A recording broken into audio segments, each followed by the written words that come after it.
kembali tuan-tuan dan puan-puan. Sebelum saya mengakhiri modul yang pertama ini, kita akan sentuh sedikit berkenaan dengan struktur undang-undang koperasi. Kalau kita lihat di sini struktur undang-undang koperasi akan ditekankan dengan lebih lanjut di dalam modul-modul yang seterusnya, tetapi ini sebagai pengenalan, kita akan tengok apa yang memegang gerakan koperasi ni, undang-undang yang memegangnya.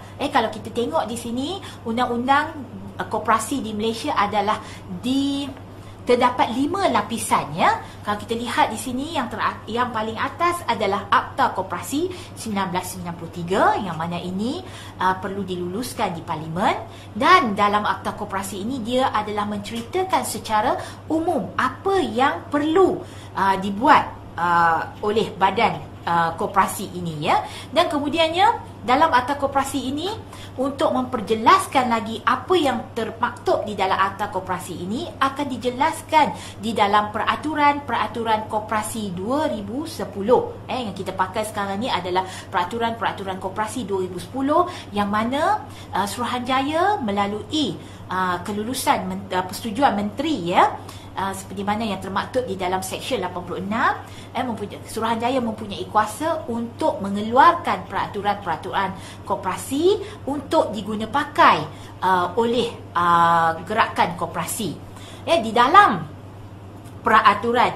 Akta Koperasi 1993 ada digariskan di dalam Seksyen 86B yang mana Suruhanjaya Koperasi Malaysia mempunyai kuasa untuk mengeluarkan perintah, untuk mengeluarkan arahan, garis panduan, surat perkeliling atau notis dari semasa ke semasa untuk penambahbaikan dalam pentadbiran koperasi.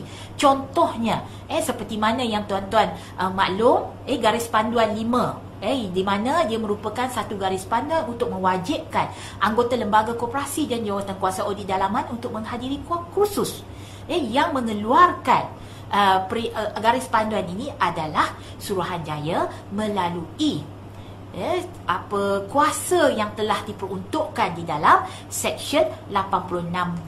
Jadi sekiranya koperasi ataupun lembaga tidak mematuhi garis panduan ini, dia akan bersalahan, dia akan jatuh di bawah kesalahan am yang diletak ataupun yang termaktub di dalam Seksyen 91 Akta Koperasi.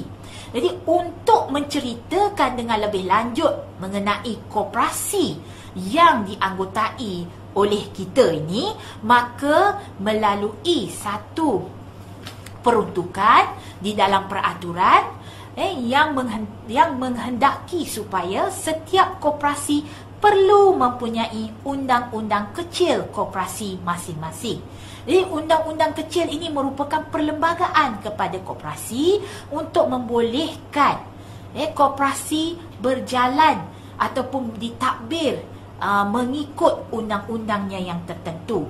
Dan undang-undang kecil koperasi ini perlu diluluskan di dalam Mesyuarat Agung dan didaftarkan dengan Suruhanjaya Koperasi Malaysia untuk membolehkan kita pakaikan undang-undang kecil ini. Di dalam undang-undang kecil koperasi ini telah dijelaskan bahawa setiap aktiviti yang akan dijalankan oleh koperasi perlu mempunyai aturan.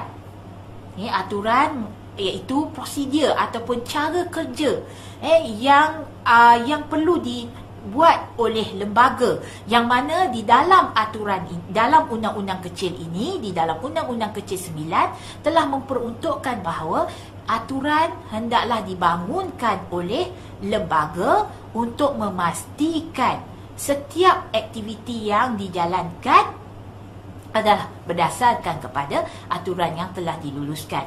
Aturan ini perlu diluluskan di dalam Mesyuarat Agung dan kemudiannya salinannya perlu dihantar kepada pihak Suruhanjaya untuk simpanan pihak Suruhanjaya Berbeza di antara undang-undang kecil dan juga aturan. Undang-undang kecil apabila kita luluskan di dalam Mesyuarat Agung masih tidak boleh diguna pakai sehinggalah didaftarkan didaftarkan oleh pihak Suruhanjaya. Tapi untuk aturan apabila diluluskan di dalam mesyuarat agung terus boleh diguna pakai oleh koperasi. Itu yang membezakan di antara undang-undang kecil koperasi dan juga aturan koperasi. Jadi apa yang boleh saya simpulkan di dalam modul yang pertama ini ya tuan-tuan dan puan-puan, kita perlu faham apa yang dimaksudkan dengan koperasi untuk membolehkan kita sebagai anggota dan kemudiannya anggota mewakilkan kuasa kepada kita sebagai anggota lembaga untuk mentadbir koperasi dengan kata apa, dengan sebaik-baiknya. Kita kena faham dan kita boleh takbir dengan sebaik-baiknya untuk memastikan dasar koperasi negara 2011-2020 dapat dicapai, di mana kita kena ingat sekali lagi bahawa 2013 kita punya sumbangan kepada KDNK negara adalah sebanyak 5%. Jadi kita kena berusahalah untuk ke arah tersebut, dan apabila mencapai tahun 2020 sumbangan kita telah meningkat kepada 10%, dan ini akan menjadikan koperasi sebagai satu instrumen untuk membangunkan ekonomi masyarakat terutamanya di Malaysia. Jadi setakat itu sahaja modul yang telah kita bincangkan pada modul pada kali ini ya. Terima kasih.